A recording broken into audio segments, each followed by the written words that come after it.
पास आना चाहूंगा। सुधांशु जी, आप जानते हैं कि दिल्ली विश्वविद्यालय में पढ़ाते हैं। अब हमने हर एस्पेक्ट के चलते, हर दृष्टिकोण से इस पूरी जो अब संसद की छत टपकी है सुधांशु जी, वो मुद्दा है। वो मुद्दा जो है वो एक्चुअली एक तरह का उदाहरण है, या तो बात करने के लिए प्रेरित करता है हम सबको कि ओवरऑल जो व्यवस्था इस सरकार के शासन में 10 साल में बनी है, उसका एक तरह से वो एक उदाहरण है, नमूना है। कैसे देखते हैं हम सब चीजों को? माफी चाहता हूँ, आज तो काफी बार मैं एक्चुअली वो दिल्ली में बारिश हुई है और पूरा वाईफाई सिस्टम इधर का हमारी तरफ का हिला हुआ। पूरा देश का सिस्टम हिला हुआ है, आप चिंता मत करें। दरअसल मैं भी वही कहना चाह रहा हूँ। तो खैर देखिए क्या था, जब लुटियंस ने, आप जो हम लोग जानते हैं लुटियंस जोन कहा जाता है, और लुटियंस ने उस जोन को बनाया है। और जब पार्लियामेंट की का भवन बनाया जा रहा था तो उसमें आप पढ़ेंगे तो उसमें उन लोगों ने कहा था कि पार्लियामेंट को इस तरह से बनाना है कि ये जो, चूंकि ब्रिटिश कॉलोनीज का सबसे समृद्ध देश था भारत, तो वो समृद्धि की पहचान जो है उस पार्लियामेंट से झलकनी चाहिए और वो राष्ट्रपति भवन से झलकनी चाहिए। ये पुतिन की सोच थी जब वो पूरा बनाया गया था। बहुत बड़े लंबे चौड़े तरीके का स्ट्रक्चर है वो, कनॉट प्लेस एंड ऑल सारा।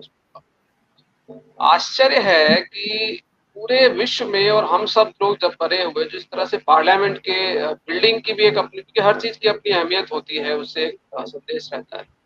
तो वो जो पुराना पार्लियामेंट है और आज अगर जैसे बता रहे थे रविंदर सिंह, मैं तो अंदर नहीं गया हूँ लेकिन बाहर से गुजरा हूँ, वो एक छोटे से मकान की तरह, आप उसके बगल से जाकर गुजरेंगे एकदम आपको एक सामान्य सा एक मकान सा लगेगा। ये एक देश जो विश्व की सबसे बड़ी आबादी का देश है और दुनिया का सबसे बड़ा लोकतंत्र जिस देश के बारे में, उसके पार्लियामेंट की ये हालत इन्होंने की। ये तो एक बिल्डिंग का है, बाकी सारी चीजें लोगों ने कही। दरअसल मैं कुछ और पॉइंट्स कहना चाहता, जो आपने पूछा भी है और मेरी समझ वही थी कि मुझे वो चीज, वही इनपुट देना चाहिए। एक चीज जो है, क्या ये जो छत टपक रही है, क्या पिछले 10 सालों में लोकतंत्र के बहुत सारे पैमाने नहीं हिल गए, या वहां पर क्षरण नहीं आई, वहां पर टपकन नहीं आई? लोकसभा स्पीकर, राज्यसभा में जो हो रहा है, सभापति महोदय जो कर रहे हैं, चुनाव आयोग, जितने पैमाने और पिलर्स है, मीडिया, सब जगह क्षरण है सर। तो जब सब जगह क्षरण है तो उसका प्रतिफलन आपको दिखाई पड़ेगा, आप उससे बच नहीं सकते। जो सरकार ये कहकर सत्ता में आई थी कि हम काला धन खत्म कर देंगे, अभी जो लास्ट बजट गुजरा है उसमें काला धन पैदा करने का स्ट्रक्चर बनाया गया है। आप उठाकर देखिए, जो कहा जा रहा है, ये जो अभी जो 20% से घटाकर 12% कर दिया था, ये जो कोई लॉन्ग टर्म इन्वेस्टमेंट वाला जो मामला है, उसको बहुत अच्छे से वो आम आदमी पार्टी के उस पार्लियामेंट में बहुत साफ साफ बताया कि इससे आप किस तरीके से, खास करके जो बिल्डिंग एंड कंस्ट्रक्शन एरिया, वहां पर खाली ब्लैक मनी का एंट्री होगा। ये आप जब बना कर दे रहे हो स्ट्रक्चर, तो क्या होगा? आप देखिए बिहार जैसे राज्य में लगातार पुल गिरे हैं, इतिहास रच दिया इस बार बिहार। रेल दुर्घटना, कोई भी, हम सब यहाँ पर बुजुर्ग लोग भी, हमारे से बहुत बड़े साथी बैठे हैं, क्या इतनी रेल दुर्घटना एक साथ इस देश में कभी हुई थी क्या? 13 दिन में 7 रेल दुर्घटना हुई। और उसके बाद पार्लियामेंट के अंदर मिनिस्टर ये बयान देता है कि जो भी एक्स वाई पार्टी का जो भी है, इंडिया ब्लॉक के लोग, ये छोटी छोटी चीजों को, उनको शर्म नहीं आ रही है कि आप क्या बात कर रहे हो। एक दौर था इस देश के अंदर कि एक रेल दुर्घटना होती थी, मंत्रालय छीन जाता था मंत्री महोदय। और यहाँ पर 13 दिन में, चाहे छोटी हो रही है, बड़ी हो रही है, रेल दुर्घटना हो रही है, वो छोटी अगर वो मान लीजिए बड़ी में कन्वर्ट हो जाता, ऐसा नहीं है कि उसमें लोगों की मृत्यु नहीं हुई, पर बयान क्या दिया जा रहा है पार्लियामेंट।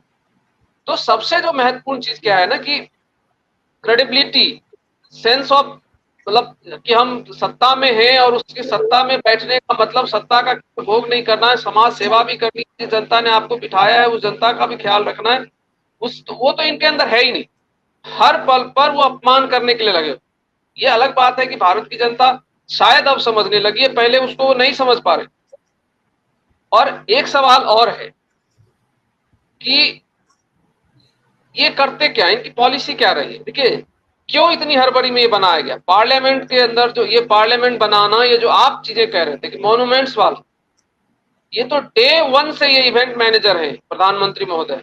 इनकी पूरी राजनीति के मूल में है इवेंट करो, विदेश जाते हैं वहां इवेंट करते हैं, वहां अब की बार ट्रम्प सरकार करके जाते हैं, ये भी नहीं सोचता। और ना इनके भक्त कभी इनसे पूछते हैं कि जब आप ये कहकर आ गए थे अब की बार ट्रम्प सरकार, तो जो हमारी डिप्लोमेसी को नुकसान हुआ उसकी भरपाई कौन करेगा? के बाद जो आप क्या कर रहे हो, किसी भी स्वयंभू राष्ट्र के आंतरिक मामले में आप दखल अंदाजी कर रहे हैं। मैं पूछ सकता हूं कि कल हमारे लोकसभा चुनाव में पुतिन का या बाइडेन का बयान आता कि नहीं जब फलाने जी जीतेंगे तो हम किस तरह, भारत की जनता किस तरीके से लेती, क्या सोचा कभी ने? तो क्षरण तो सर कई स्तर पर, मतलब कोई ऐसा सिरा नहीं बता है जहां पर हमारे लोकतंत्र को इन्होंने नुकसान नहीं पहुंचाया। जिस लोकतंत्र की गरिमा, भारत के लोकतंत्र की जो गरिमा थी, उसको इन्होंने ठेस नहीं पहुंचाया।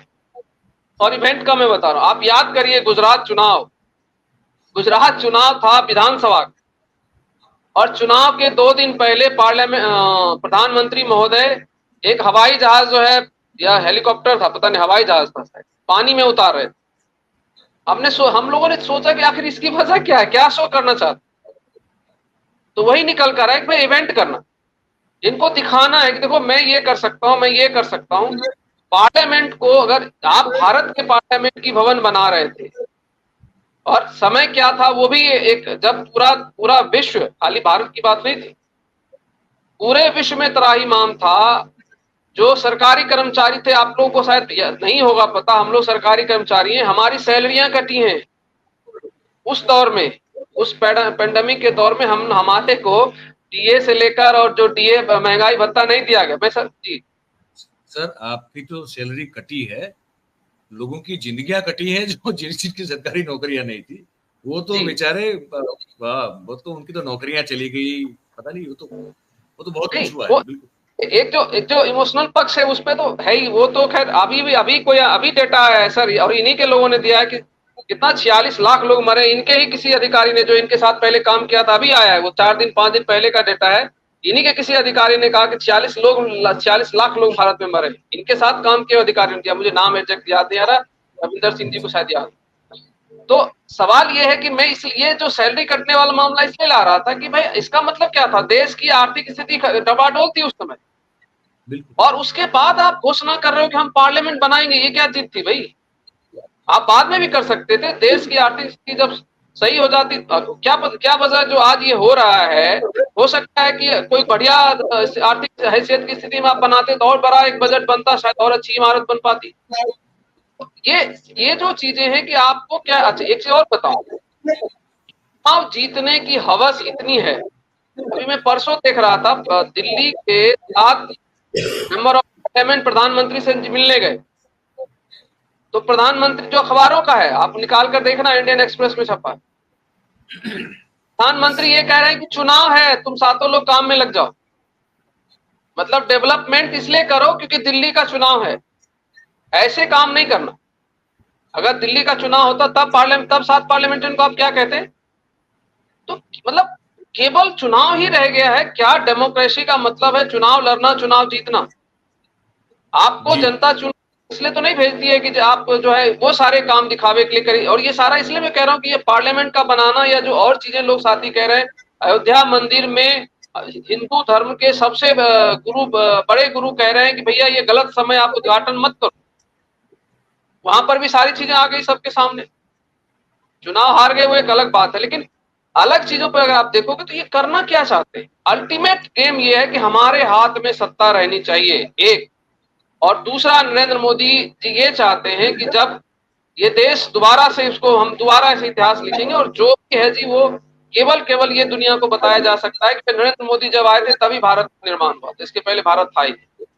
यही कंसेप्ट लेकर, और इसी वजह से इनके जो अब डिसीजन है, आप देखिए अक्रॉस द क्यों आने लगे भ्रष्टाचार। अभी तक 10 साल से इन्होंने छुपा कर रखा था, तो कितने दिन छुपा लेंगे? एक सीमा आती है, गिरते गिरते गिरते आप उस स्तर तक गिर जाते हो जहां पर आपके पास छुपाने लायक कुछ बचता नहीं है, जहां पर आप पर्दे लगाकर भी, एक आए थे ना अमेरिका से आए राष्ट्रपति महोदय, तो आपने छुपाने के लिए पर्दे लगा दिए, मतलब 10-20 किलोमीटर तक लोगों को आपने ढक दिया। कब तक ढक लेंगे?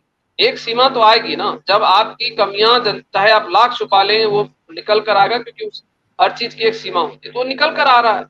और हम लोगों को बिल्डिंग की चिंता तो से ज्यादा चिंता हमारी ये होनी चाहिए कि जो पार्लियामेंट के अंदर जो काम, मतलब जो पार्लियामेंट के अंदर जो हो रहा है और पार्लियामेंट के अंदर जो मंत्रियों का जो रिप्लाई रहता है, आप उसको भी जरा गौर से देखिए।